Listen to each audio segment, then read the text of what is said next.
பிரதமர் மோடி அவர்களுக்கும் திரு அண்ணாமலை அவர்களுக்கும் மிகப்பெரிய ஷாக் ஒன்று கொடுத்திருக்கிறாங்க கோவை மேட்டுப்பாளையத்தை சேர்ந்த மக்கள் நண்பர்களே. உண்மையிலேயே அதை பார்த்து அவர்கள் ஆடி போயிட்டாங்க. ஸ்டேஜில் இருந்தவங்க எல்லாருமே ஆடி போயிட்டாங்க அப்படின்னே சொல்லணும். பாரத பிரதமர் திரு நரேந்திர மோடி அவர்களுக்கே ஷாக் கொடுக்கிற அளவுக்கு கோயம்புத்தூர் மக்கள் அப்படி என்ன செஞ்சாங்க? வாங்க நண்பர்களே, இன்றைய வீடியோவில் பார்க்கலாம்.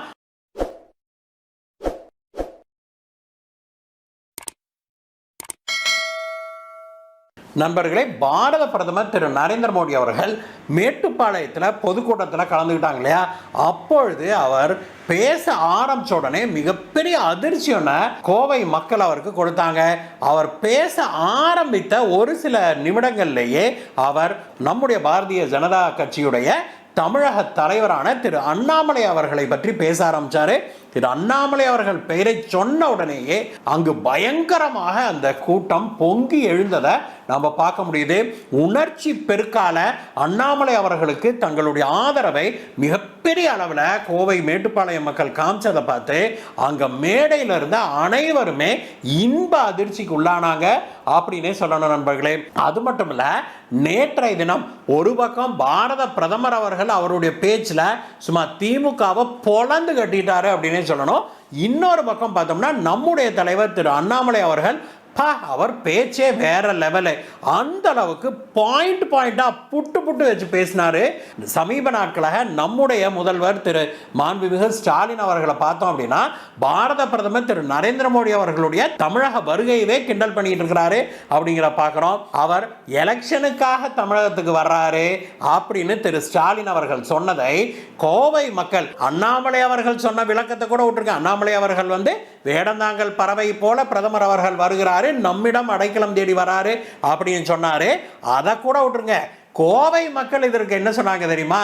ஸ்டாலின் அவர்கள், நம்முடைய மாண்புமிகு முதல்வர் ஸ்டாலின் அவர்களோ அவருடைய எம்எல்ஏ எம்பிக்களோ எப்பங்க கோயம்புத்தூர் பக்கம் வந்தாங்க, எந்த வேலைங்க செஞ்சாங்க?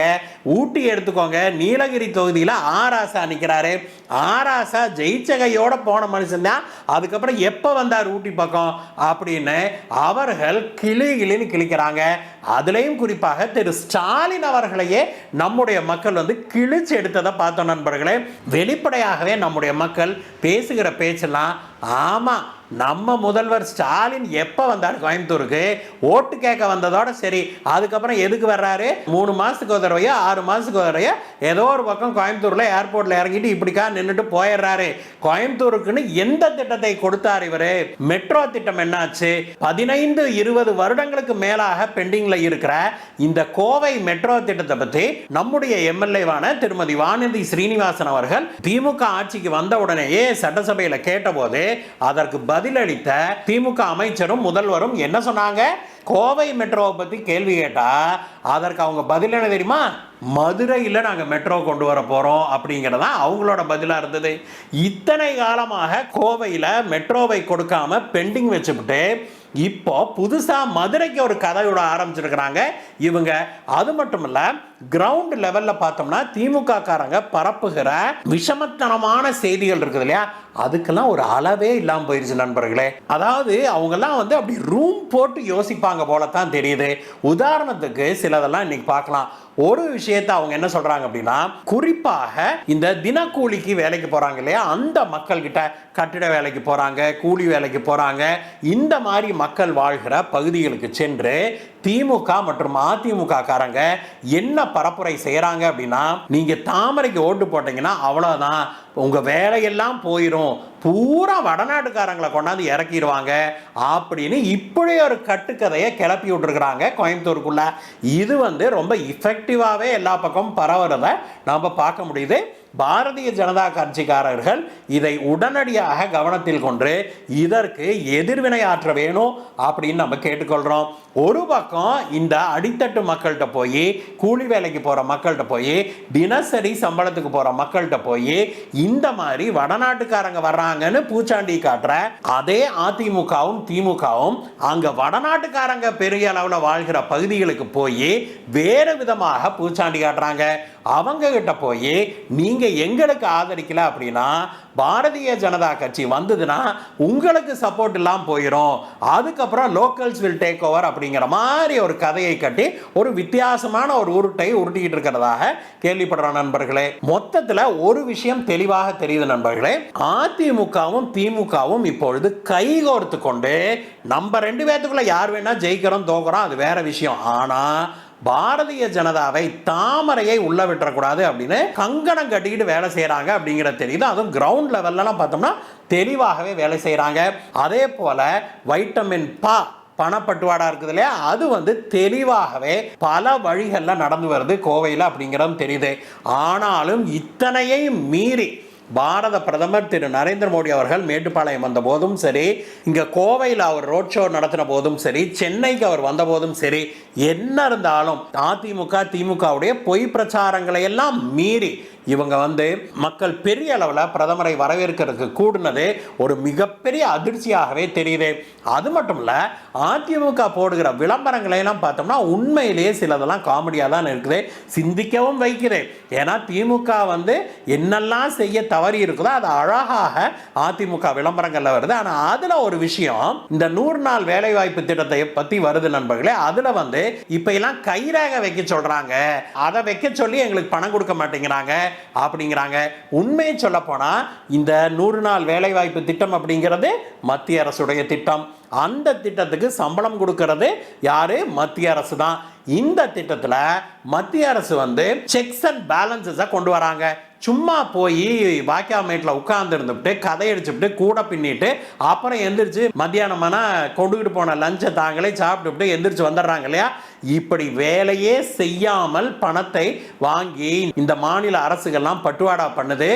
இதை முறைப்படுத்த வேணும் அப்படிங்கிறதுக்காக மக்களுக்கு இந்த பணம் கொடுக்கணும். எதற்காக? 100 நாள் வேலை வாய்ப்பு தான். அது வேலை செய்யணும் அப்படிங்கிறதையே இந்த மக்களிடம் மறக்கடிச்சிட்டாங்க இந்த உள்ளூர் தலைவர்கள்லாம். அதற்கு தான் அட்டெண்டன்ஸ் போடுறதுக்காக நீங்க கைரேகை வையின்னு சொல்றாங்க.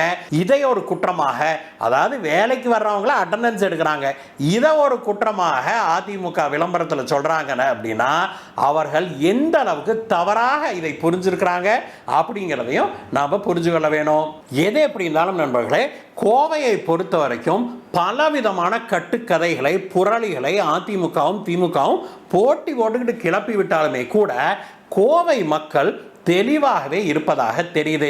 ஏன்னா ஒரு தொழில் நகரமான, அதுவும் எம்எஸ்எம்இ தொழில் நகரமான, சிறு குறு தொழில்களை அதிகம் கொண்ட தொழில் நகரமான இந்த கோவையை இதுவரைக்கும் அதிமுக திமுக 2 கட்சிகளுமே புறக்கணிச்சிருக்கிறாங்க அப்படிங்கிறத யாரும் மறுக்க முடியாது. கோவைக்குன்னு இதுவரைக்கும் ஒரு ரிங் ரோடே கிடையாது அப்படின்னா உங்களால் நம்ப முடியுதா? இங்க இருக்கிற சின்ன சின்ன ஊர்களுக்கு கூட, சின்ன சின்ன டவுன்களுக்கு கூட, ஏன் பெரிய டவுன்களுக்குலாம் second ring road, third ring road, outer ring ரோடுலாம் வந்துருச்சு. ஆனால் கோயம்புத்தூருக்கு ஒரு ரிங் ரோடு கூட முழுமையாக போடாத ஒரு திராவிட ஆட்சி நடந்து கொண்டிருக்குது இங்க 50 வருடங்களுக்கு மேலாக.